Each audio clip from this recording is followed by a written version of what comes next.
शेतकरी मित्रांनो नमस्कार. शेतकरी मित्रांनो, अष्टदीप क्रिएशन्स या यूट्यूब चॅनलमध्ये आज यशोगाथा या कार्यक्रमात मिलिंद वाल्मिक सावंत यांच्याबरोबर चर्चा करणार. शेतकरी मित्रांनो, आज रासायनिक खतांच्या ज्या काय बेसुमार किमती वाढत आहेत यामुळे शेतकऱ्यांना शेती करणं अवघड जात आहे. हे आपण पाठीमागच्या पण भागात बघितलं. आपण एक अशी चळवळ उभा करणार आहोत ज्या चळवळीतून एक नवीन दिशा मिळेल, जी दिशा आपल्याला शेती करण्यासाठी फायद्याची ठरणार आहे. मित्रांनो, असे काही आपल्या चॅनलवरती शेतकरी आपण भेटणार आहोत की जे शेतकरी 0 पैशात शेती करत आहेत. मित्रांनो, कदाचित आपल्याला हे सगळं नवल वाटेल, परंतु या गोष्टी आहेत ज्या गोष्टी मला तुम्हाला दाखवायच्यात की 0 पैशात शेती करणारे शेतकरी आहेत. काळाच्या ओघाने असेल किंवा तेवढ्या तत्परतेने ते लोक आज समाजासमोर नसतील, परंतु आपला प्रयत्न इथून पुढे असा असेल की 0 मशागत तंत्रज्ञान असेल किंवा 0 बजेट शेती असेल. सुभाष पाळेकरांचे तत्व घेऊन काही शेतकरी आपल्या शेतीमध्ये ते प्रयोग करतायत आणि हे प्रयोग त्यांनी अतिशय चांगल्या प्रकारे करत, म्हणजे तपश्चर्या करत ते खडतर प्रयोग त्यांनी यशस्वी केले.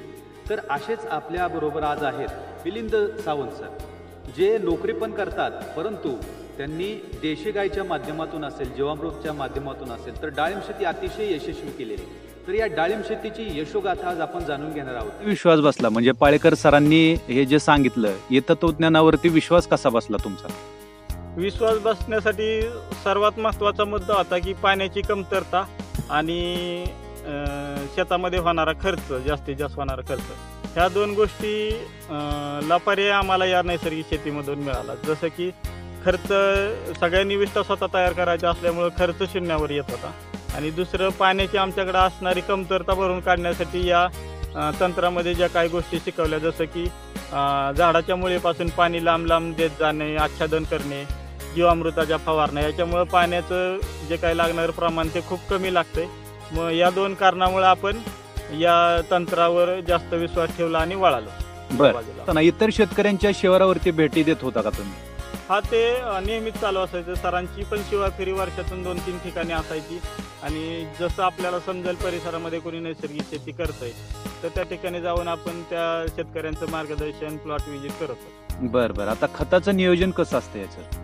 खत आपण घनजीवामृत गाईचं शेण साठवून ठेवत असतो, जे जीवामृताला वापरून राहील ते, आणि ज्यावेळेस बाहेर धरण्याचा काळ असतो त्यावेळेस आपण त्याचं जीवामृत शेणामध्ये मिसळून त्याचं घनजीवामृत बनवून वापरतो किंवा स्टॉक करून ठेवतो. ज्यावेळी लागेल त्यावेळेस आपण ते वापरतो. बरं, आता हे गोमूत्र जे लागतं, तर ह्या गोमूत्राचा स्टॉक कसा करता तुम्ही? गोमूत्र बॅलरमध्ये साठवून ठेवतो सावलीला, चांगल्या पद्धतीने सावलीला ठेवल्याने त्यातले जीवाणूंचं व्यवस्थित राहतात, नाहीतर उन्हात ठेवलं तर मारतात. आपण गोट्यामध्ये सावलीला बॅलरमध्ये गोनपटाने झाकून बॅलर ठेवतात. बरं, मार्केटिंग हा सगळ्यात महत्वाचा मुद्दा आला याच्यामध्ये. तर हे मार्केटिंगची कशी व्यवस्था उभा केली आपण? विक्री व्यवस्था हा खरा प्रश्न आहे प्रत्येक शेतकऱ्यांच्या समोरचा. कारण संपूर्ण वर्षभर किंवा पिकासाठी केलेलं कष्ट आणि बाजारामध्ये गेलेलं शेतकऱ्यांचं थेट होणारं शोषण. कारण कुठलाही शेतीमाल विक्री निलाव पद्धतीने होत असताना 10 रुपयाला खरेदी होणारी किंवा विकली जाणारी एखादं फळ असू द्या, भाजी असू द्या, ती थेट ग्राहकांपर्यंत पोहोचत असताना ते 40 ते 50 रुपये किंमत असते, पण ती कधी शेतकऱ्याला मिळत नाही. तर ही मिळण्यासाठी गुरुजींनी वेळोवेळी मार्गदर्शन करत असतात शिबिरामध्ये. तर आपण त्या पद्धतीनं शेतकरी ते ग्राहक थेट विक्री व्यवस्था उभी करण्यासाठी परिसरामध्ये आपण नैसर्गिक शेती करणाऱ्या शेतकऱ्यांचा ग्रुप तयार केला आणि ग्राहक आणि शेतकरी थेट जोडून आपण या ठिकाणी बारामतीमध्ये आणि पुण्यामध्ये विक्री व्यवस्था उभी केली. स्वतः शेतकरी घेऊन माल घेऊन येत असतात आणि स्वतः विक्री करत असतात. त्यामध्ये आपण स्वतःचा माल स्वतः घेऊन जातो आणि विक्री करतो बारामतीमध्ये, आणि ग्राहकही त्याला चांगल्या प्रकारे प्रतिसाद देतात, चांगला दरही देतात आणि पसंतीही करतात. बरं, हा ग्राहक कसा तयार झाला तुमचा? ग्राहक तयार होण्यासाठी महत्त्वाची गोष्ट की आपण जे नैसर्गिक शेतीमध्ये काम करतोय त्या गोष्टीचा सुरुवातीपासूनच आपण प्रचार प्रसार करत राहिलो की नैसर्गिक शेती काय आहे, का करायची, याचे फायदे, तोटे, रासायनिक शेतीचे तोटे आणि त्याचे दुष्परिणाम, ह्या गोष्टी वारंवार भेटेल त्याच व्यक्तीला, बरे तो शेतकरी असू द्या, मित्र असू द्या, नातेवाईक असू द्या किंवा कोणीही असू द्या, त्यांना आम्ही नेहमी हा विषय मांडत असायचो.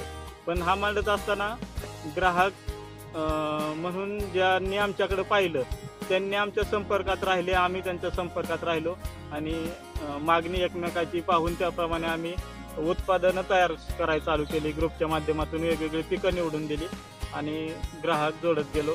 सगळ्या प्रकारचं धान्य, कडधान्य, पालेभाज्या, फळभाज्या आणि फळं उपलब्ध झाल्यामुळं आपाप ग्राहकांना विषमुक्त खायचंय, निरोगी राहायचंय म्हणून आपाप ग्राहक आमच्याशी जोडले गेले. बरोबर. आता सगळ्यात महत्वाचा विषय येतो खर्चाचा आणि निव्वळ नफ्याचा. आता रासायनिक शेतीचे शेतकरी जे आहेत तर त्यांचा रासायनिक खतावरती भरपूर खर्च होतो, उत्पादन त्या मालाने कमी मिळतं. परंतु आपलं कसं आहे, आता या डाळिंब बागेमधलं आपलं नियोजन कसं असतं आर्थिक नियोजन याच्यामध्ये रासायनिक खतं आणि रासायनिक औषधं त्याच्यावर होणारा लाखो रुपयाचा खर्च पहिली गोष्ट आमचा पूर्णपणे थांबलेला आहे किंवा करावाच लागत नाही. होतो खर्च तो फक्त डाळिंब बागेची छाटणी आणि त्यानंतर मजुरांसाठी लागणारा खर्च जो काय आहे तेवढाच. मजुरांसाठी म्हणलं तर फक्त खुरपणी, आपण तण नियंत्रण पण कुठलंही रासायनिक तणनाशक न वापरता करत असतो, त्यामुळे खुरपणीसाठी जे काय मजूर लागतात तेवढाच एक 40-50 हजार रुपयाचा छाटणी आणि खुरपणी आणि हार्वेस्टिंग एवढाच खर्च आपल्याला होत असतो. इतर जो होणारा रासायनिक खत, औषधं हा खर्च पूर्णपणे आपला संपलेला आहे, म्हणजे करावंच लागेल. बरं. वर्षात किती वेळा बहार पकडता आपण? वर्षात एकच वेळा आम्ही बहार पकडतो आणि नंतरचे एक 3-4 महिने विश्रांती देत असतो बागेला. बरोबर. विश्रांती किती गरजेची आहे बागेला? विश्रांती 3 ते 4 महिने गरजेचे आहे. बर. त्यामध्ये झाडाचं पूर्ण वाढ होऊन द्यायची आणि नंतर पुढचा बहार पकडायचा. झाडा म्हणजे ताकद आली की त्यानंतर चांगल्या पद्धतीने फळाची निर्मिती होते. बरोबर. आता हे किती क्षेत्र आहे आपलं बागेचं आणि किती रोपांची संख्या आहे? डाळिंबाचं क्षेत्र या ठिकाणी 3 एकर आहे आणि याच्यामध्ये साधारण 800 झाडं आहेत आपली डाळिंब. बर. याच्यात काही सीताफळाची झाडं आहेत, काही शेवग्याची आहेत. अशा पद्धतीने थोडेसे मिश्र फळबाग पद्धती आहे. बरोबर. आता वातावरणाचा खूप परिणाम होतोय पिकांवरती, परंतु आता ही नैसर्गिक शेती करत असताना, पाळेकरांच्या तत्वज्ञानाने शेती करत असताना वातावरणाचा किती परिणाम दिसतोय तुम्हाला? निसर्गाची अवकृपा किंवा जे काही संकट आहेत, सुरुवातीपासून दुष्काळ, अतिवृष्टी आणि रोगकिडी या गोष्टीचा म्हणजे शेतीवर थेट परिणाम होत असतो वातावरणाचा थोडक्यात. तर तो आपल्याला नैसर्गिक शेती करत असताना आपण निसर्गाशी जुळून घेत असतो किंवा निसर्गालाच कामाला लावत असतो.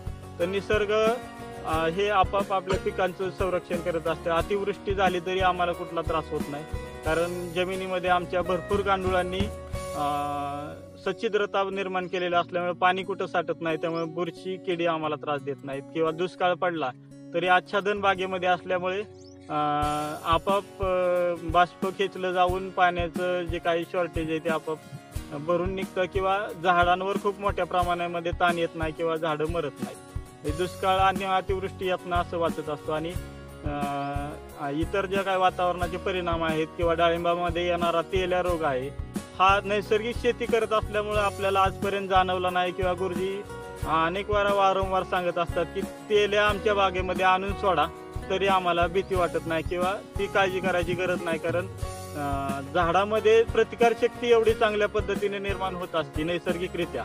कुठलंही रासायनिक खत किंवा रासायनिक औषधं न वापरल्यामुळे झाडामध्ये प्रतिकारशक्ती निर्माण होते. आणि हे जर वापरलं रासायनिक खत, औषधं, तर झाडातली प्रतिकारशक्ती घटत असते. म्हणजे कुठल्याही रोग किडींशी सामना करत असताना प्रतिकारशक्ती हा महत्वाचा घटक आहे किंवा बाब आहे. तर ही आपाप आमच्या नैसर्गिकरित्या काम करत असल्यामुळे झाडामध्ये आलेली असते आणि हवामानाच्या होणाऱ्या बदलाला ते आपाप सामोरं जात असते. कुठलीही अडचण त्यामध्ये आम्हाला आजपर्यंत येत नाही किंवा आलेली नाही. बरोबर. आता मिलिंदजी मला सांगा की मर रोग हा एक खूप मोठा धोका समजला जातोय आता अलीकडे डाळिंब शेतीमधला, तर मग आता आपल्याकडे काय परिस्थिती आहे? मर रोग पाहायला गेलं तर तसा मोठ्या प्रमाणात नाही. कुठं एका ठिकाणी खड्डा आहे त्या ठिकाणी पाणी साठतंय, तिथे एक 10 झाडं आपले गेलेले आहेत. परंतु ह्याचा सुरुवातीला मला अंदाज नव्हता की मर रोग काय येतो. तर पाण्याचं अतिवापर आणि खतांचा अतिवापर, रासायनिक खतांचा, या 2 कारणामुळे मर रोगीचं प्रमाण वाढतं. एका ठिकाणी जमिनीचं भौगोलिक परिस्थितीमुळे खड्डा आहे आणि त्या खड्ड्यात आपण झाडं लावलेली आहेत. पाऊस झाला की तिथं मोठ्या प्रमाणात पाणी साठतं आणि तिथली झाडं एक थोड्या पाणी साठणाऱ्या ठिकाणची गेलेली आहेत. बाकी इतर ठिकाणी कुठं प्रॉब्लेम नाही, कारण आपण पाणीच या ठिकाणी कमी देत असतो. बरोबर. आता सगळ्यात महत्वाचा प्रश्न म्हणजे की तुम्ही तर नैसर्गिक शेती करायला निघाला होता, परंतु घरच्या लोकांची काय प्रतिक्रिया होती? घरच्या लोकांची सुरुवातीच्या काळात आम्ही नैसर्गिक शेतीकडे वळत असताना शेतीचा कारभार पूर्णपणे वडिलांकडे होता. वडिलांच्या करून आम्ही नैसर्गिक शेतीचा निर्णय घेतल्यानंतर त्यांच्याशी चर्चा केली आणि काही प्रयोग चालू केले. तर सुरुवातीच्या काळात वडिलांनी कडकाडून विरोध केला या गोष्टीला, परंतु ते करत असताना आमचा ठाम निर्णय होता की करायची तर नैसर्गिक शेती करायची, नाही तर शेती नाही करायची. याच्यातून मग सुरुवातीला चर्चा करून आम्ही एक प्लॉट घेतला सुरुवातीला 1 एकराचा, की त्याच्यावर आम्ही प्रयोग करतो. यशस्वी झालं तर आपण पुढे पाऊल टाकू, नाही तर थांबू. मग पहिल्याच प्रयोगामध्ये आम्ही यशस्वी झाल्यानंतर वडिलांनी पूर्णपणे शेतीची जबाबदारी आमच्याकडे देऊन ते मोकळे झाले, की आता तुम्ही वेगळं काहीतरी आणलंय, तुम्ही तुमच्या पद्धतीने करा, मला रिटायर करा. अशा पद्धतीने वडिलांनी पूर्णपणे आम्हाला स्वातंत्र्य दिलं आणि नैसर्गिक शेतीला लागणारी मदत म्हणजे फक्त देशी गाई संगोपनाचे काम आता ते बघा. बर बर. मग तुम्हाला काय वाटतंय, म्हणजे किती काळ जातो ही शेती आपल्याला हातात आणण्यासाठी, नैसर्गिक हातात आणण्यासाठी? 100% पाळेकर सरांच्या मार्गदर्शनाने काम उभं केलं तर पहिल्याच कुठल्याही पिकामध्ये पहिल्याच प्रयोगात आपण यशस्वी होतोय आणि ते आम्ही वेळोवेळी आम्हाला ते जाणवलं किंवा सिद्ध झालं. बरोबर. आता जे काही शेतकरी ऊस शेती करतात किंवा इतर पालेभाज्या शेती करतात, तर या शेतकऱ्यांनी कसं याचं नियोजन करावं? प्रत्येक पीक घेत असताना एक पीक पद्धती पहिली बंद करून त्यामध्ये सहजीवन, सापळा पीक, मिश्र पीक ही पद्धती अवलंब करायचा. जीवामृत द्यायचंय, घनजीवामृत द्यायचं, जीवामृताच्या फवारण्या आणि पाण्याचं व्यवस्थापन या सगळ्या पद्धतीने सगळं नियोजन व्यवस्थित केलं तर कुठल्याही पिकासाठी अडचणी येत नाहीत. ऊसाच्या पिकामध्ये पण आपण 8x8चा मॉडेल प्लॉट उभं करून पहिल्याच प्रयत्नात चांगलं उत्पन्न मिळवलेलं आहे आणि आंतरपिकातूनही चांगलं उत्पन्न आम्ही त्यावेळेस मिळवलं. फवारणीचं शेड्यूल कसं असतं? म्हणजे आपण छोटा ट्रॅक्टर आहे सोनालिका हा. कंपनीचा, त्याच्या मदतीने आपण ब्लोअर बसवलाय. तो ब्लोअर यांत्रिकरणाचा फायदा घेऊन आपण फवारणी करत. बर. कीड रोग नियंत्रणाचं दुसरं बाजू सहजीवन, सापळा पिकानंतर फवारणीचं नियोजन असं असतं की अमावस्या आणि पौर्णिमेला आपण 10 अर्की फवारणी घेत असतो. त्याचा फायदा असा होतो की अमावस्या पौर्णिमेला किडींचं होणारं मिलन थांबतं, कारण 10 अर्चा एकदम उग्र वास असतो. त्या उग्र वासामुळे किडींचं भेट होत नाही आणि तिथं होणारं त्यांचं मिलन थांबतं. परिणामी त्या अंडी द्यायचं थांबतात, त्यांची पिल्लं निर्माण होत नाही. म्हणजे या पद्धतीनं खूप मोठ्या प्रमाणात अमावस्या पौर्णिमेला कीड नियंत्रण होतं. त्यातून जरी काही किडी निर्माण झाल्यास तरी अष्टमी येणाऱ्या 2 अष्टम्या आहेत, म्हणजे अमावस्यानंतर 8 दिवसांनी, पौर्णिमेनंतर 8 दिवसांनी आपण आग्नेयास्त्र, म्हणजे आग्नेयास्त्रामध्ये हिरवी मिरची, लसूण, आलं, कडुलिंबाचा पाला हे गोमूत्रामध्ये उकळून घेऊन आग्नेयास्त्र तयार केलं जातं आणि या आग्नेयास्त्र फवारणीने म्हणजे तिखटपणामुळं थोडक्यात अग्नीसारखं काम करता येते आणि त्या किडींना ते मारण्याचं, जाळण्याचंच काम करत असते. या 2 पद्धतीने कीड नियंत्रण होतं आणि याच्या मधल्या गॅपमध्ये आपण साधारण 4-4 दिवसाच्या फरकानं म्हणजे जीवामृताची ताकाची फवारणी घेऊन आपण बुरशीनाशकाचं कंट्रोल त्याच्या आधारे करत असतो. बरोबर. आता तुम्ही जे म्हणता या आच्छादन, ह्या आच्छादनाचा तुम्ही कसा वापर करत असता, म्हणजे किती दिवसांनी तुम्ही हे आच्छादन करत असता? आच्छादन आपण बहार धरते वेळी करत असतो. पाष्टाचं आच्छादन करून देतो आणि ज्या वेळेला गवत येत असतं ते पाष्टाचं आच्छादन म्हणजे काष्ट आच्छादन झालं आणि त्याच्यावर गवत वाढवून देत असतो आपण, ते सजीव आच्छादन होतं. 2 पद्धतीने हे आच्छादन, काष्ट आच्छादन, सजीव आच्छादन. आणि नंतर खुरपणी ज्यावेळेस करत असतो आपण त्यावेळेस काढलेलं गवत त्याच बेडवर टाकून आपण त्याचं आणखीन आच्छादनामध्ये वाढ वर्षभर करतच असतो. बर. याचा फायदा काय जाणवला तुम्हाला आच्छादनाचा? आच्छादन केल्यामुळे पहिली महत्वाची गोष्ट, पाण्याचं जे बाष्पीभवन होतं ते थांबतंय, जमिनीमधले गांडुळांची संख्या वाढते, जीवाणूंची संख्या वाढते आणि आच्छादन हळूहळू कुजत जमिनीला कर्ब किंवा लागणारं जे काय अन्नद्रव्य ते उपलब्ध करून देत असते. असे आच्छादनाचे जवळजवळ 50 फायदे आहेत वेगवेगळे, ते सगळे आच्छादनातून आपल्याला मिळून जातात. बरोबर. पण यासाठी लागणारं सगळ्यात महत्वाचं साधन म्हणजे देशी गाय. तर हे कसं अवेलेबल केलं आपण? देशी गाई शेतकऱ्यांचं शेतामध्ये किंवा घरी देशी गाई ही शक्यतो पहिल्यापासून असतेच.